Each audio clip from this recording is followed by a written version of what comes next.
What's up, girls? I wanted to talk to you today about building a heel brand and what exactly it takes to create one from scratch without knowing anything. My goal is to take you from start to finish, get you up to where I'm at, get us together, get us going to the top, because there's always room at the top. Like, subscribe, comment, all that, and then see me after this intro for what we're talking about today.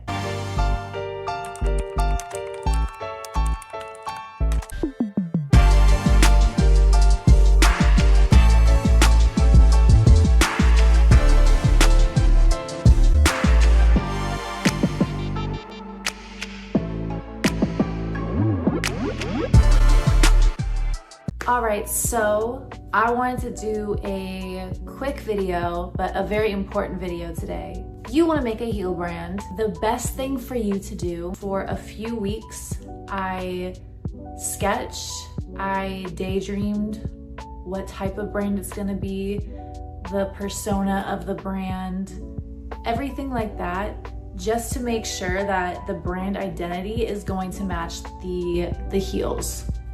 So I say this because before you start going and really putting heel designs into action, you're gonna realize when you're about to go and you talk to the manufacturer like, hey, I want this heel, you start to realize, how do I know which heel sketch to choose? You know, you need to make a consistent, cohesive brand, and it needs to have the same ethos, it needs to have the same feel kind of throughout it, especially in the beginning for marketing.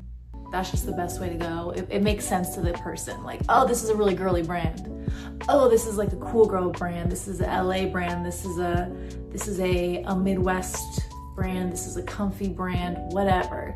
You need to have like your niche, because that is going to actually give you really, really great marketing abilities and really narrow your audience. So you can one day go to investors, you can one day go to big superstores and you can tell them, hey, this is my audience. So audience, the brand identity, that all kind of starts with what kind of heels you want to do. Give yourself time, give yourself permission to change your mind. I remember when I was doing it, I told everyone, I was like, this is what I'm doing, this is the sketches, I'm so excited. And then a week later, 2 days later, 3 months later, completely changed, went a whole different direction. I was totally fine to continue changing and continue kind of figuring out what pedaling chrome is, what my brand identity is. For me, pedal, feminine, mask, and then the masculine part is the chrome, pedaling chrome, because I feel like my designs are very balanced. They're neither too masculine, they're neither too feminine, very in the middle. Because when I looked at all of my designs, I said, what is the cohesive theme throughout all of these designs? And I just looked at them and I was like, they're very, very balanced design-wise. And so that's kind of what I leaned into. Pedaling chrome was also my initials backwards. So it's just a part of me. I have a really great video called something like how to name your brand and not hate it later. Go watch that video. That will be very helpful for especially the part that we're at right now, because obviously when you give your sketch in, they need to know what name to put in on the heel part of the shoe, on that insole, what font you want. They can match it pretty well. So I always think, do the best that you can. You don't have a multi-million-dollar marketing team behind you. Worst case scenario is later in your journey, you might change your name, you might change the font. It's okay. These are just the beginning iterations. Don't place too much emphasis on it like you're going to be a global leading brand tomorrow. And we're thankful that we're not, because this is the time where those global brands are jealous of us, because we can have fun, we can experiment, we can go through these iterations, and no one's really seeing it. Yeah, just don't take it too seriously. Don't strive for perfection. Please don't. I mean, there's so many moving pieces, there's so many variables. If you're striving for perfection within every single facet, you're gonna slow it down. The process isn't gonna be enjoyable. The product isn't going to feel as loved by you once it goes out. You need to remember and take a step back and say, this is fun. I know it's a business, and I know that we are taking it seriously because it's our passion, it's our dream. we have to have fun. We have to let that little bit of magic and leave that leeway. So please take this seriously, but please don't take it seriously. Like I said, you can always change in the aftermath. So, you know, get your brand name, put a sketch in, and leave it at that. I have had sketches where I've had them for a year and a half, 2 years. I'm just like waiting and I'm so excited to turn it in. And I've had heels where I had the vision of the heel. That night I sketched it. That night I turned it into my manufacturer. And a week later it was like sampled out for me.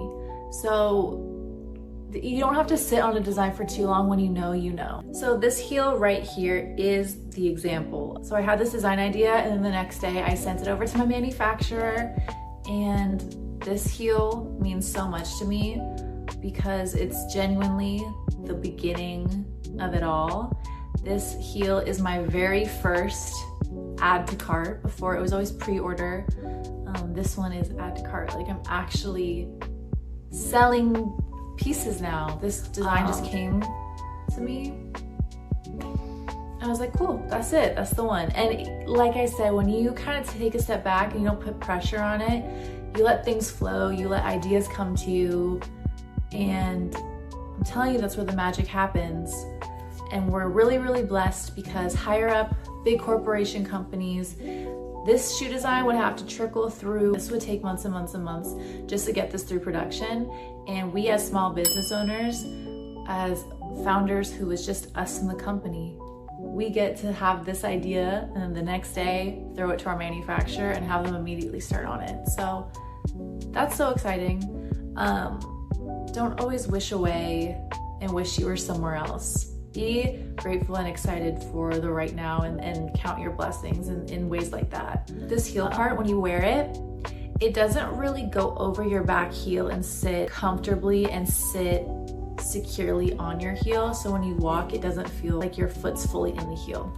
So I had to let my manufacturer know, and we're adding an elastic band right here so you can kind of stretch it over. So what happens then is they're working on it right now. They sent me a video of a woman wearing it with the elastic strap. I okayed it, and then they're making a whole new pair, not just one, but a pair. They're gonna send that pair to me. So it's gonna be shipped to me like today or tomorrow. And then I'll try them on, and then bulk production will start. This is my first time doing all this too. I thought that they sent only one shoe when you have a change, but they're sending a whole pair, which is so great. And then yeah, I get to be, in the next 4 months, it'll be add to cart. And then y'all, will you guys make some photos of you wearing these and send them to me? That would be amazing. I just want to see everybody in these heels. Can you imagine, like, you're walking down the street, you're like watching something on TikTok and you literally see somebody in your heels? Like, that must be such a surreal moment, like when a musician like hears their song on the radio, or like someone listening to it like in the wild. Like, I'm so excited for that moment. Anyways, that was just my short little video today.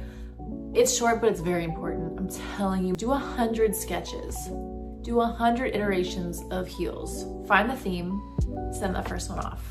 But yeah, thank you guys for watching. I'm so happy that we can all be here, that we can all kind of come together and learn the heel business together, because I am just kind of figuring it out as I go. And while I'm doing that, I might as well help out everybody as well. So like, comment, subscribe, all of that. And then I'll see you guys in the next video for how to start a heel brand. Bye, see you.